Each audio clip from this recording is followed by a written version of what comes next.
verse 215 of Vivekachudamani. The verse reads, "That which is witnessed by something else has the latter as its witness. When there is no entity to witness a thing, we cannot say that it has been witnessed at all." And then verse 216, "The self is its own witness, for it is realized only by itself. Hence the self itself is the supreme Brahman and nothing else." Then he queries, "Dear Acharya Ji, Pranam. In the above verse it says self is its own witness as it is realized by itself. The verse seems beyond the comprehension of the mind. I feel mind ceases to exist in this state. If that is so and no one remains to acknowledge, then how does one know that one has arrived?" That is exactly the point, Alok. If you know that you have arrived, then you haven't.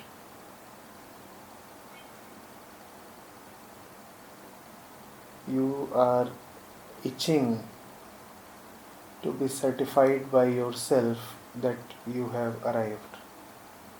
Such certifications are indeed possible, but all such certifications would be refuted as false by the scriptures.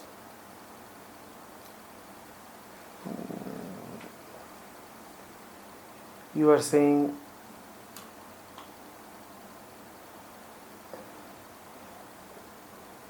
if no one remains to acknowledge, then how does one know that one has arrived?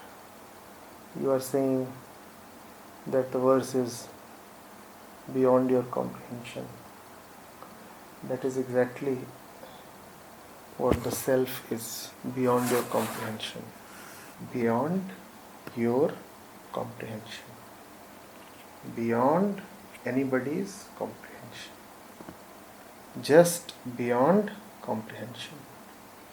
Just beyond. Beyond even beyondness. Adi Shankaracharya has to emphasize that if you are able to witness something, then that something is indeed a thing. Just to tell you that the self cannot be witnessed. The self is not a thing and it cannot be witnessed.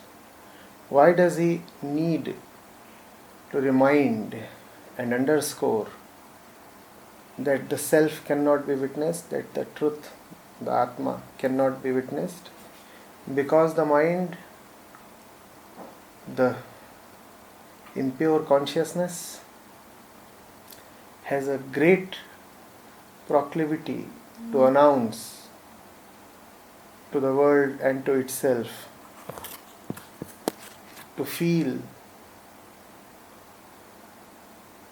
and to revel in the feeling that it knows the truth. That which you can witness, you can measure. That which you can measure, you are on top of. That which you are on top of has been controlled by you. The mind is such a control freak because it is so petty and insecure. It wants to control even the truth. To control the truth, it pretends as if it knows the truth, and witnessing is a sure shot mark of knowing. There are so many roaming about the streets of spirituality who keep asserting that they know the witness. They won't directly say that, because directly saying this would be tantamount to stupidity, if not sacrilege. But if you look at what they are dealing in, then you would see that indirectly they are saying something about the witness. Saying anything about the witness means that you are on top of the witness, you are witnessing the witness. Very recently, just a few days back, I happened to come across a video of a very established spiritual teacher, and he was questioning a seeker about the nature of his witnessing. So he was very sincerely, and of course, in his own eyes, the teacher was sincere, and in his own eyes, the student was also sincere. And the teacher was asking the student, so, are you attached to the witness? And the student is saying, no, I just let the witness be.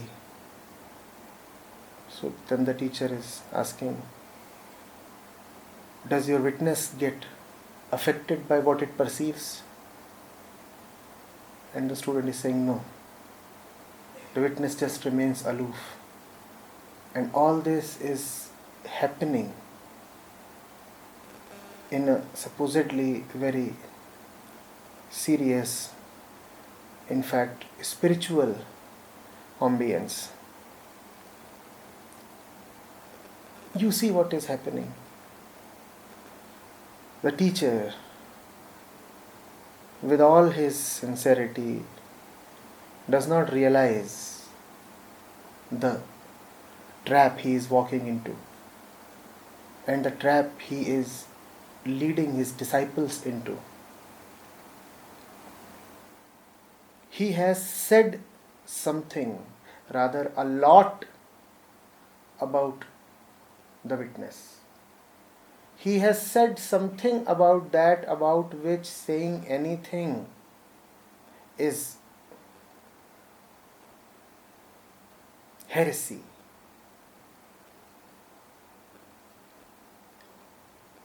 It is the deepest mistake, unpardonable mistake,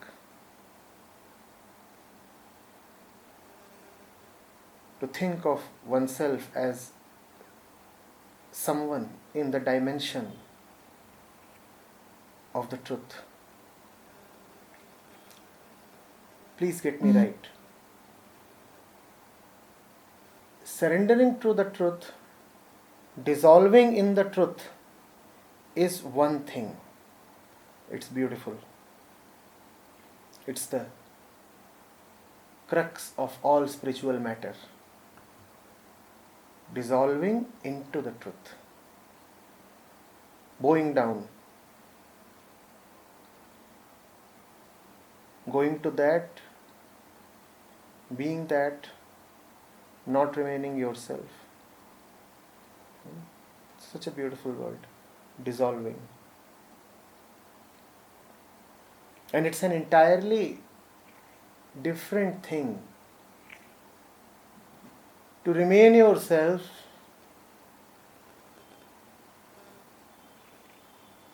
and announce yourself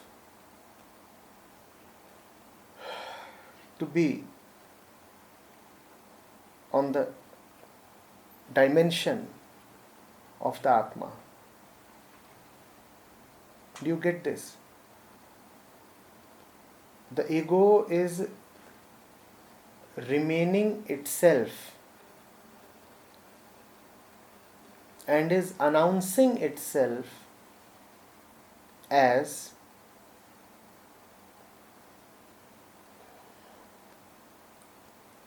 a neighbor of the self. Someone who is adjacent to the self.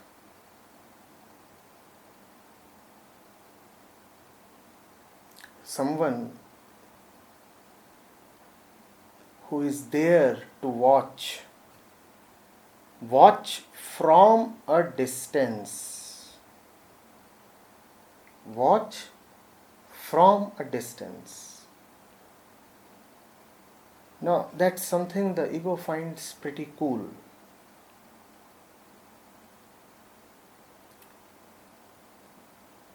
To ogle at the truth as one ogles at a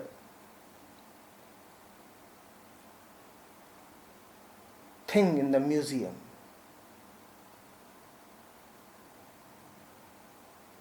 One says, wow, what a specimen from lands far away, from times unknown. One looks at relics, one looks at artifacts,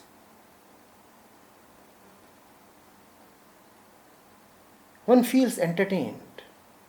One knows that the stuff that he is watching does not belong to his age, his times, his neighborhood, his lifestyle, his vicinity, his life, his being. He knows that the stuff is antique, that the stuff is out of date, that the stuff is unrelatable.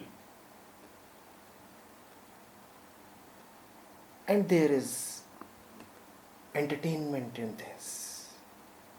There is adventure in this. You are visiting an old, dilapidated fort. How do you feel? You don't feel at home, do you? But still you go there to visit. That's how the mind wants to feel about the Atma. A great old piece of grandeur with which nothing can be done. You are visiting an old fort,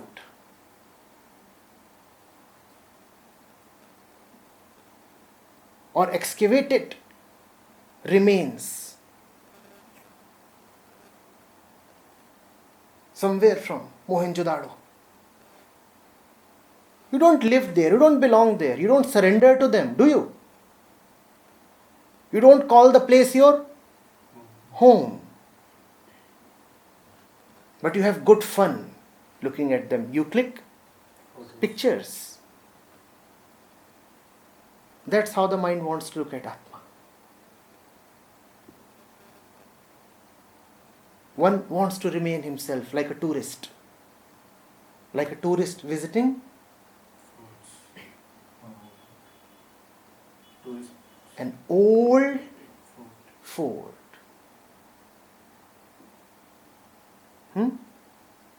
One remains himself. The fort belonged to a king who used to remain naked. He was a great king. But when you go to the fort, do you go naked? No, you remain yourself as you are, belonging to the times. You belong to today. You don't start belonging, do you? You remain who you are, and parallelly you are watching that old fort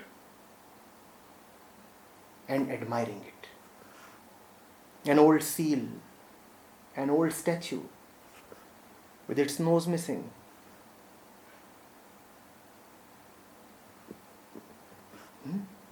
An old carving, an old cave. You go there and you say, wow.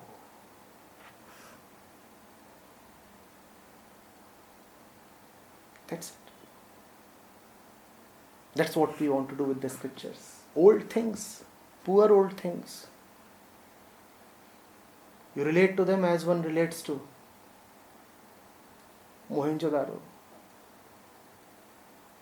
Varanasi, Khajuraho. Nice things to visit, but no places to stay. Visit them. Claim that you have been there. Claim that you have been there. Go there on a nice sunny day. Admire, enjoy, and come back. That's how you look at the scriptures. You want to claim that you know them. That's the tendency of the mind, and that is why Adi Shankaracharya is warning you. You cannot know him. And you have a deep desire to claim that you know him. And because annoying people like me keep warning you 1,000 times that you cannot know him, so you cannot straight away, directly claim knowledge of him. So what do? You don't say that you know the Atma, but you try saying something a little obliquely, a little indirectly about the Atma. Many a times you are not even conscious that this is what your inner tendencies are trying to do.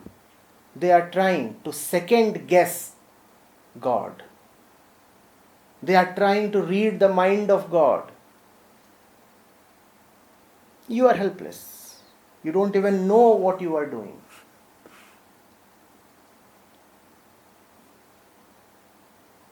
Look at the apparent innocence in your question. You are saying, how does one know that one has arrived? What? You are traveling by the Delhi metro? You want to know that you have arrived at Chandni Chowk? What exactly is your intention? What do you mean by how does one know that one has arrived? Who are you? What are you riding? Where do you want to go? But I cannot blame you. Most of us are not illumined enough to know ourselves. Most of us do not know the monstrosity of our deep desires. Our deep desire is to overpower God.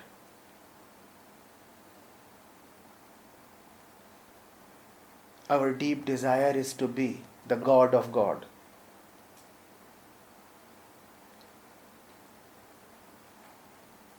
Do you know that's what you want? You don't want to sit at the feet of God. You want to ride the head of God. That's what your deep desire is. And that's why all this enlightenment business, that's why this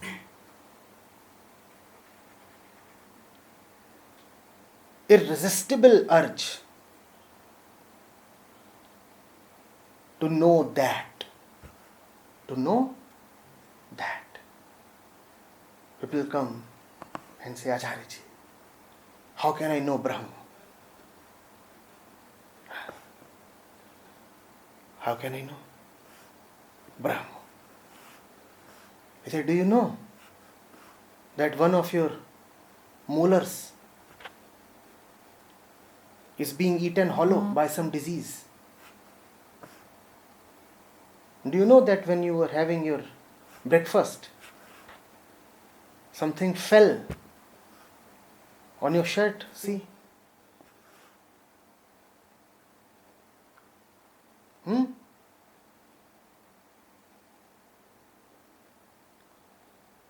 You don't know a thing about yourself.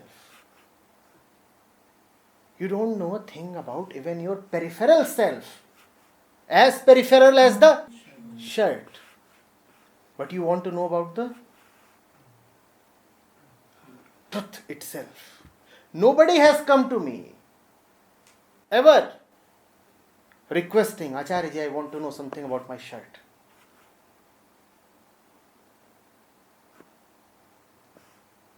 Nobody comes.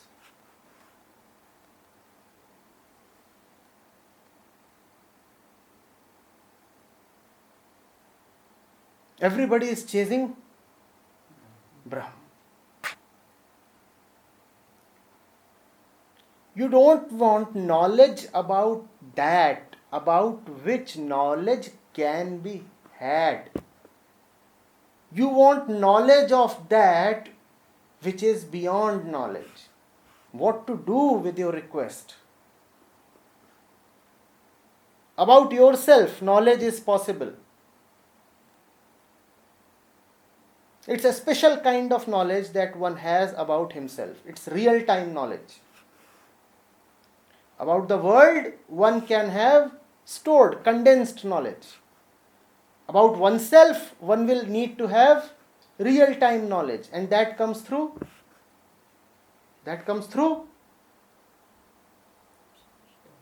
observation. And then there is that about which no kind of knowledge is possible. First of all, you have very little knowledge about the world, and that is okay. The world is infinite. Who can have too much knowledge? But even about the world, you don't have sufficient knowledge, even in domains that you ought to know of.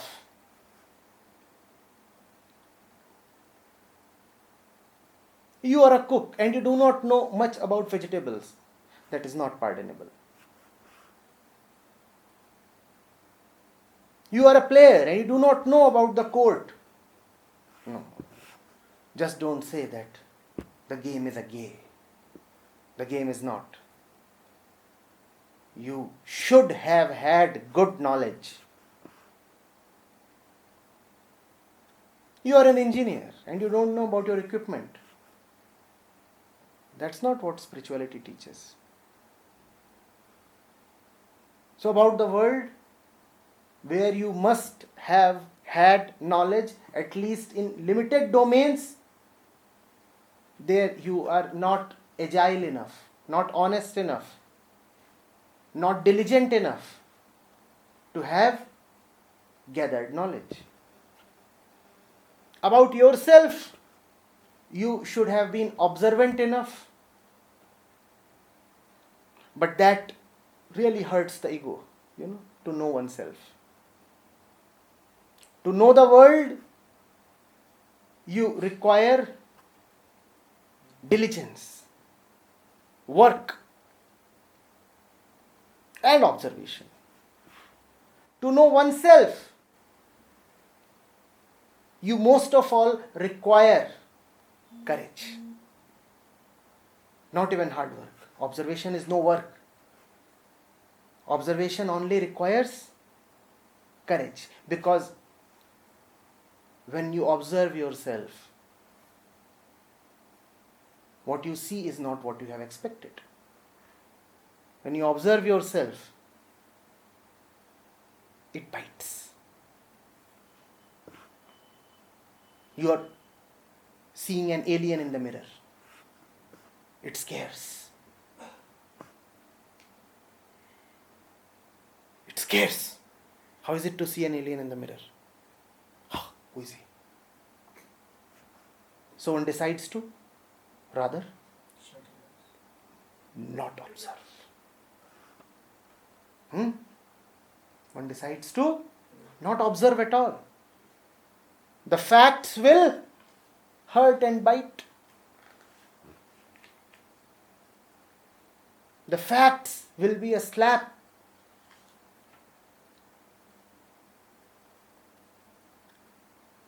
On the face. So why encounter the facts? So one seeks refuge in the so-called truth.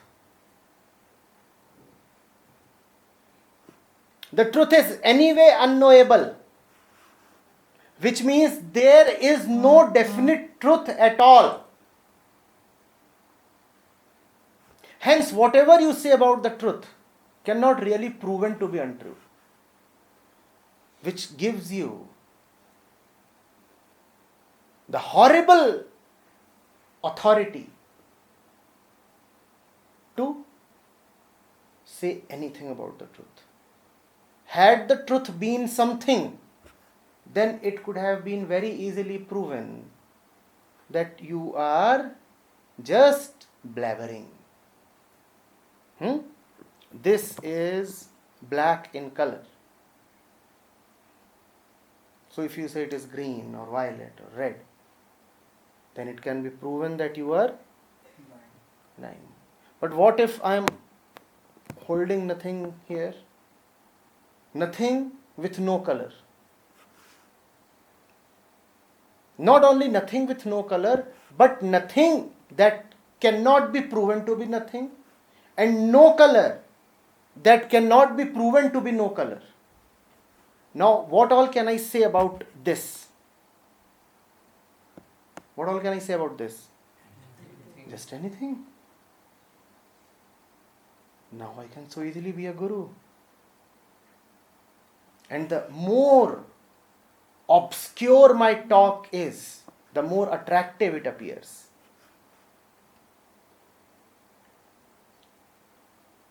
Now I will be a deft peddler of obscurantism. Just say something that cannot be comprehended. Say something about the truth, but say something that cannot be comprehended, and you are home. Have some way, nebulous, hazy feeling, and express it in an even more hazy way, and you are home. Done.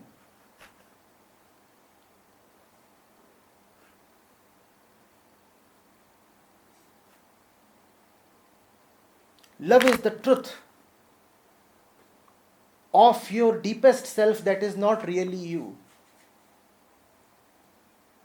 expressed in a simple yet complex way. Profound. Go to Rishikesh and read posters having such profound revelations emanating from nowhere but the Atma.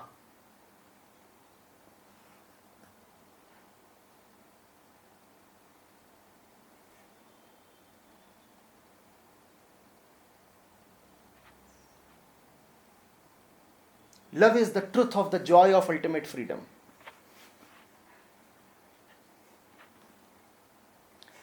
All you need is some prepositions. Love, truth, joy, freedom, simplicity. God, universe, infinity. Stars blazing through the universe, meteors, comets. Roll all of them together. Put commas, semicolons at will. And what you have is a download from the skies into, unto, as, because, and in between also say, and this is not the complete truth. So cute and humble are you. Having uttered nonsense from beyond the universe, you have the humility to admit that this is not the complete truth. I have missed by 0.05%. I must admit, this is just 99.95% truth.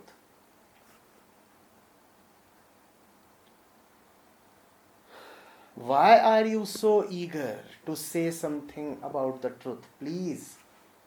Why don't you rather look at yourself? And that is why all the scriptures and Adi Shankaracharya here is at pains to tell you to not to fiddle with witnessing.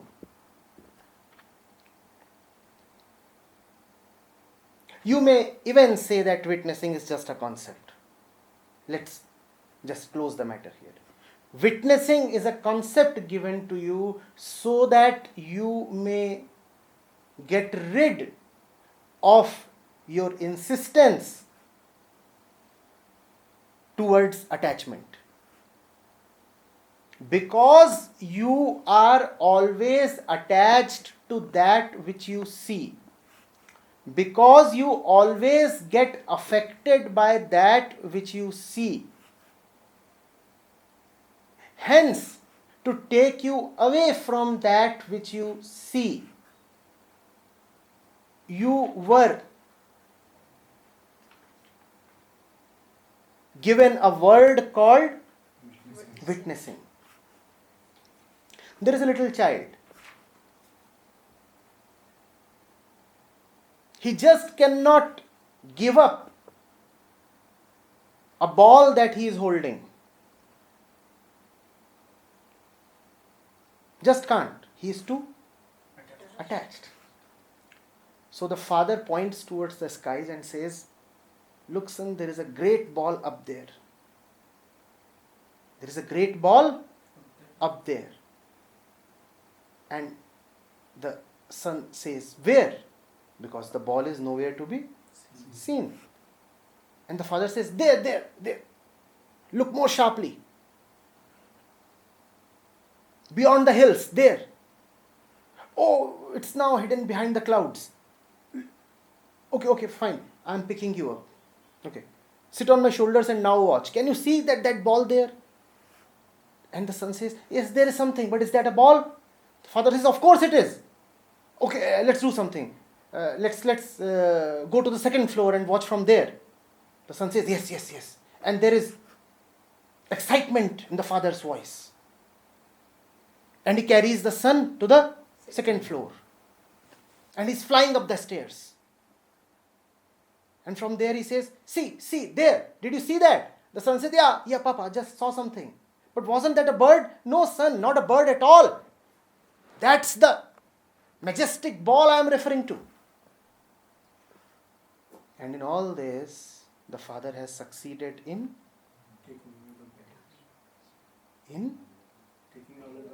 taking away the little material ball away from the sun. Witnessing is that ball up in the sky. There is nothing called witnessing. But because you are attached to something, so you are being pointed towards the sky so that your attachment may loosen. But you are the father of father. You are the father of all fathers that have been. What do? You not only get attached to the ball, Shubhankar, you are not acquainted with your own potency. You don't know who you are. Shubhankar is the son. The bugger rides the father's shoulders. And the father is now feeling secretly happy that he has been able to rid the son of the little material ball. So he leaves the son on the second floor, turns towards one side, takes a deep breath and comes down. And he says, "Mission accomplished." A while later, the son comes smiling down. And he is carrying a rotten pumpkin in his hand. And he says, "Father, I got the ball. Isn't this what you are referring to?"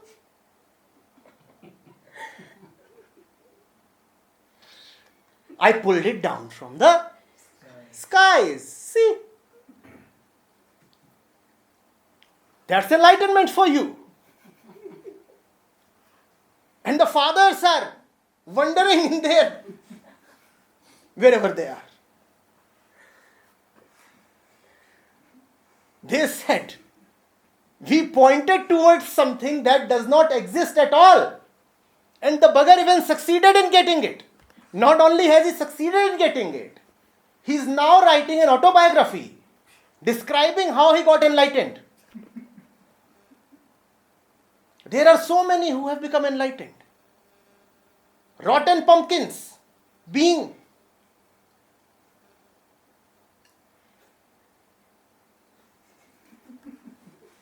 shown about as divine balls.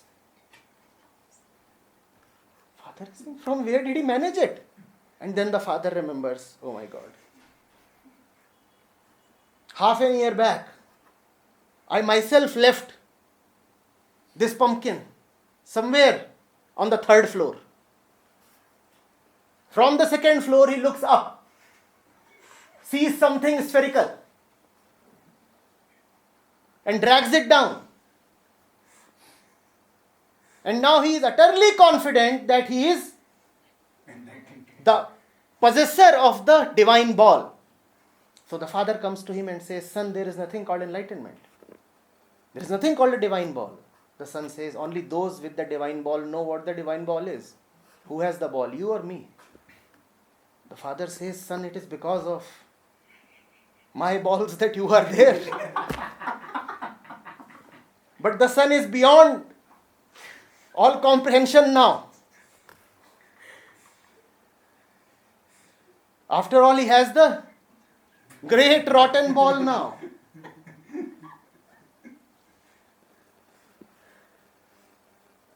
Please be cautious of the ones who claim that they have the divine balls, the sky lotuses, and whatnot. They do not exist. They were just clever tricks to wean you away. You understand the word? Weaning someone away from something. The child is to be weaned away from the mother's breast. What do you give him? Just a bottle. Sometimes just a plastic nipple. And what does the bugger do? He starts claiming that he has had half a liter of milk. Now mother is wondering, what I gave him was a plastic nipple. And the bugger is saying, now I am full. Half a liter of nutrition I have had. And he is telling this to the mother herself. And the mother is saying, wonder of wonders.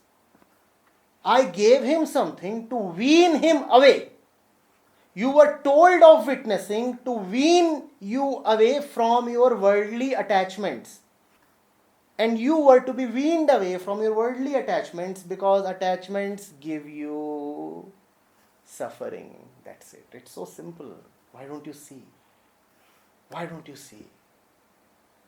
Because you live in darkness.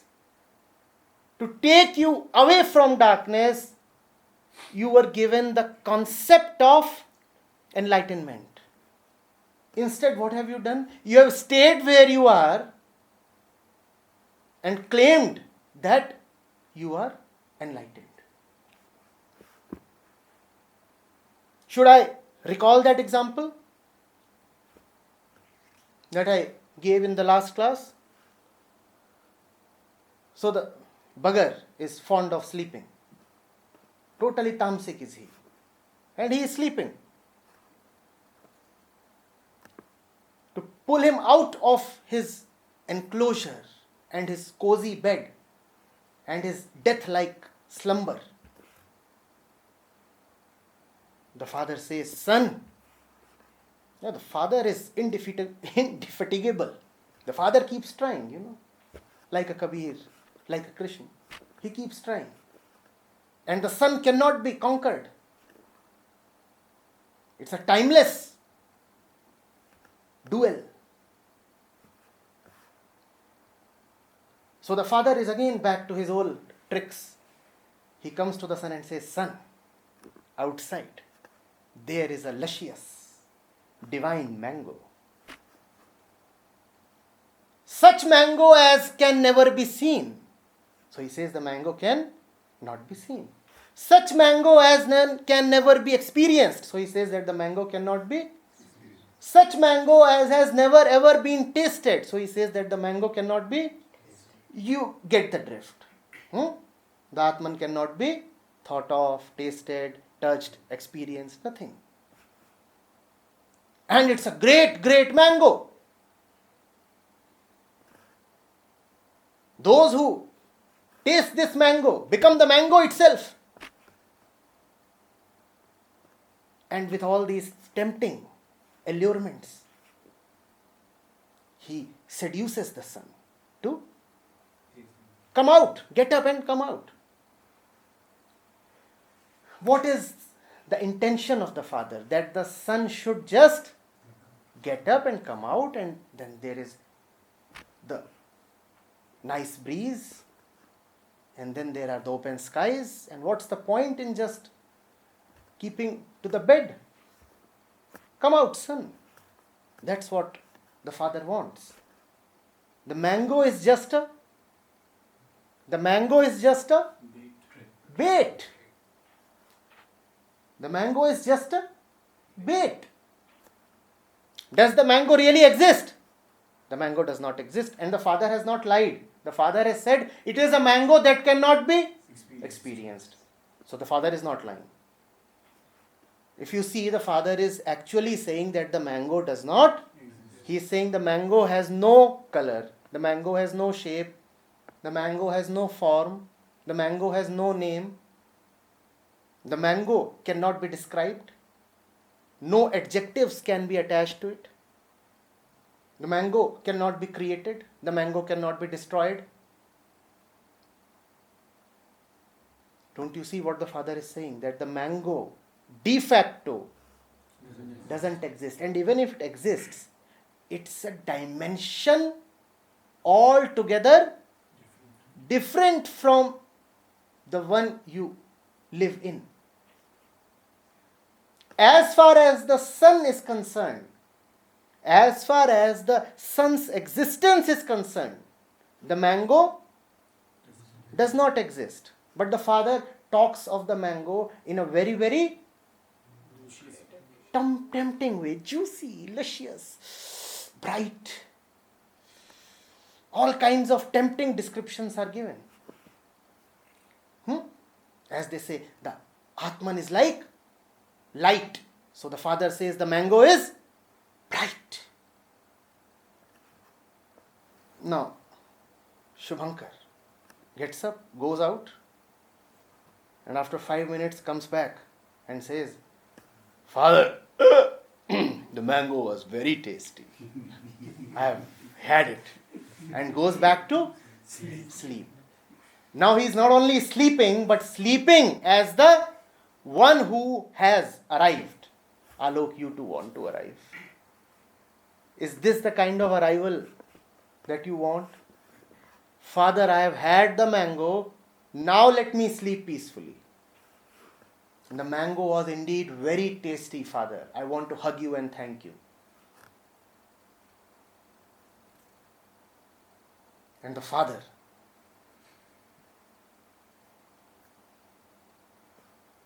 cannot even collapse. He does not know what to do next. Even the greatest and the last trick has failed. He is now dumbfounded, aghast. Is even this level of arrogance and self-deception possible? Yes, it is possible. That's what the ego is capable of.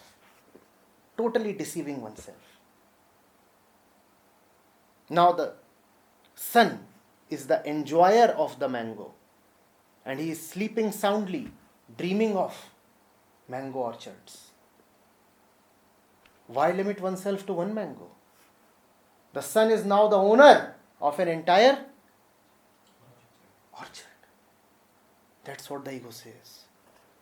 Not one truth, but many. And I'll be riding high upon all the truths. I'll be the owner of the entire orchard. For I am the enlightened one.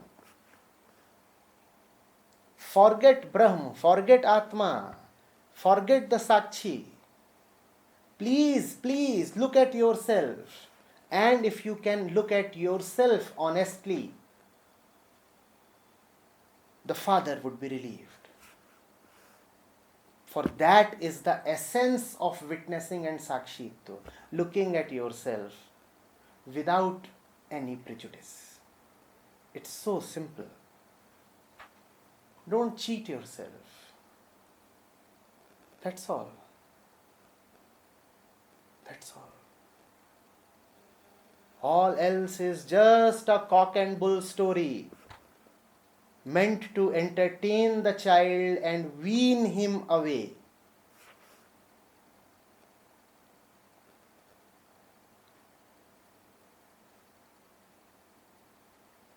Hmm?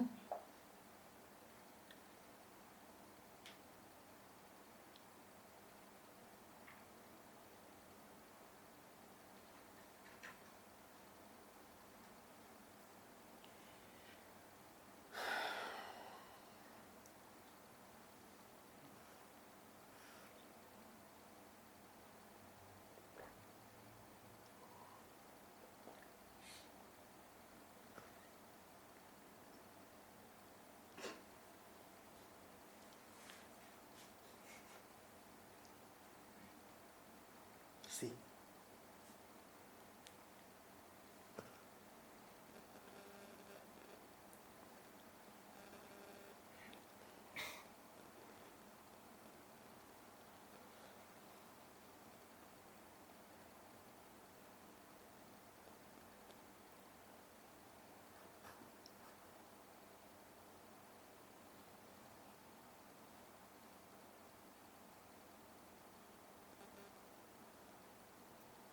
Enlightenment is not a state. Enlightenment is a method.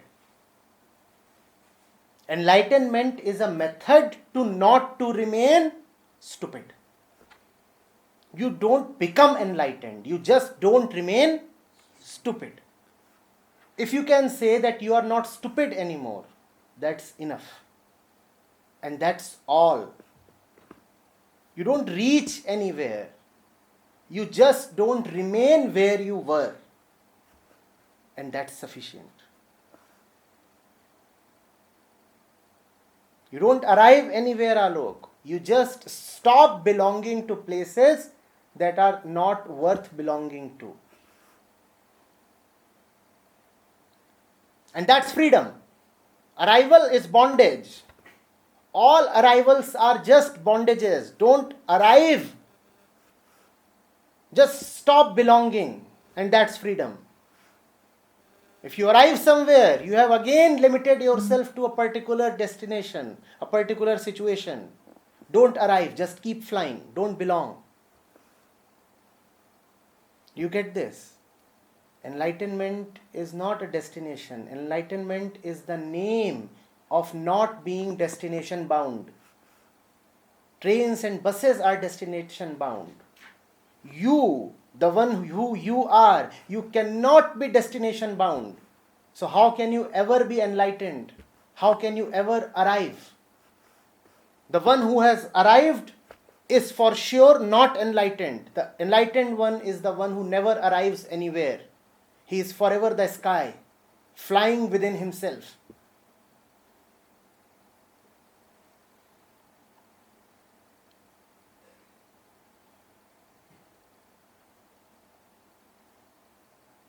You are anyway a prisoner to states, aren't you?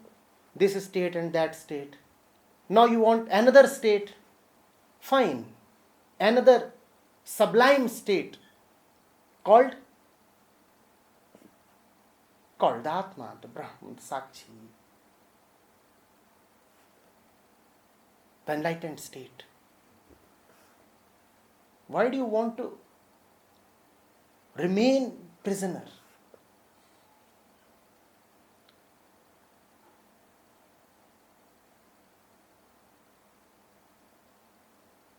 Stay clear of all names, identities, states, arrivals, departures, destinations.